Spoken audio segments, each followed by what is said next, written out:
დეკანოს კონსტანტინე ჯინჯარაძის კითხვებს პასუხობს არქიმანდრიტი ლაზარე აბაშიძე. კითხვა ნომერი 2. დღეს სასულიერო პირთაგან ხშირად გვესმის, რომ რწმენის საკითხებზე მათი გაურკვეველი წარმოდგენის მიუხედავად ეპისკოპოსისა და სხვა სასულიერო პირის უსიტყვო მორჩილება გმართებს.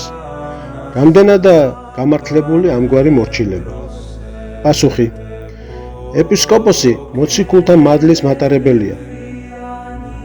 ქირეტონიის დროს მასზე სულიწმინდის მადლი გადმოდის, რომელიც უნდა შეეწიოს მას. ადამიანს წარმართოს საეკლესიო საქმეები, იქადაგოს, ასწავლოს, რწმენის სიწმინდე შეინარჩუნოს, სულებს უმკურნალოს. მაგრამ თუ კი ეს ადამიანი, რომელზედაც გარდამოვიდა მადლი, არ გამოავლენს თავისუფალ ნებას, ითანამშრომლებს მასთან, არ გამოიჩენს ეკლესიის მამათა მისი უძველესი მოძღვრებისადმი მორჩილებას, არ შეუდგება სულიერი ღვაწლის გზას, თუ კი იაზროვნებს და იმოქმედებს თავისი პირვანდელი მეს განწყობისაებრ, იგი მადლის მხოლოდ დაბრკოლებად ექმნება. ხელს შეუშლის მის მოქმედებას, ღვთის ამ უდიდეს საჩუქრას თითქოს კედლად ან გაუმტარ საფარად ექცევა. მაშინ ღვთის სახელს ამოფარებული ეს ადამიანი საკუთარ დაცემით გაუკუღმართებულ მოღვაწეობას ავრცელებს.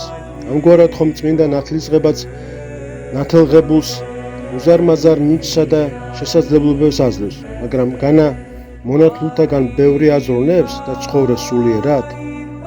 ასევე ბევრ მღვდელთავარსა თუ სხვა სასულიერო პირს ვიცნობთ, რომლებიც საეკლესიო საქმეებს კი არ აწესრიგებენ, არამედ ანგრევენ, რწმენის სიწმინდეს კი არ იცავენ, ვერცხლის მეყვარეობენ და ყველაზე მიწიერ მოძღვრებას ასწავლიან. ზოგჯერ რწმენის არასწორ გაგებას ავრცელებენ, სამწყოს სულებს კი არ ამშვიდებენ, არამედ აბრკოლებენ და ეკლესიას განაშორებენ მათ.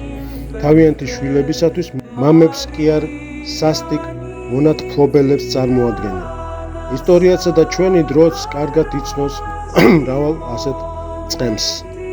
ეკლესიის მასწავლებლის მორჩილება მხოლოდ იმ ზომითაა დასაშვები, რა ზომითაც იგი ემორჩილებდა საეკლესიო სწავლებას, განმარტებულ წმინდად მამათა მიერ. როგორც წმინდა ეგნატე სტავროპოლელი კავკასიელი ამბობს, ჭეშმარიტი მორჩილება ღვთის მორჩილებაა. ერთადერთი ღვთისა, ის ვისაც არ ძალუც თვით დაემორჩილოს ამ კანონს, დამხმარეთ იმ ადამიანს ირჩევს, ვისთვისაც ღვთის მორჩილება მეტადაა ცნობილი. 91 წერილი სხვა პირებს. ესე იგი, თუ ასეთ ადამიანს ვემორჩილებით დაცემულ ადამიანურ ნებას, მაგრამ მორჩილების მიზანი უბრალოდ საკუთარი ნების უარყოფა კი არა, საკუთარი ნების აღსრულებაა. ჭყალების გახსნა. ნუ გახდებით ადამიანთა მონები, ვაფრთხილეს მოციქული.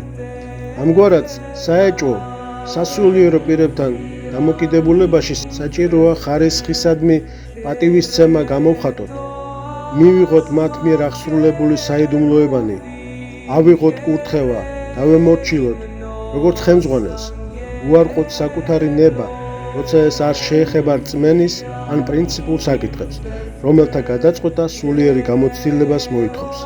ესე იგი, სულიერი მორჩილება არ შეიძლება უსიტყვო იყოს, პირიქით, იგი სიფრთხილესთან და მრავალ შენიშვნასთანაა დაკავშირებული.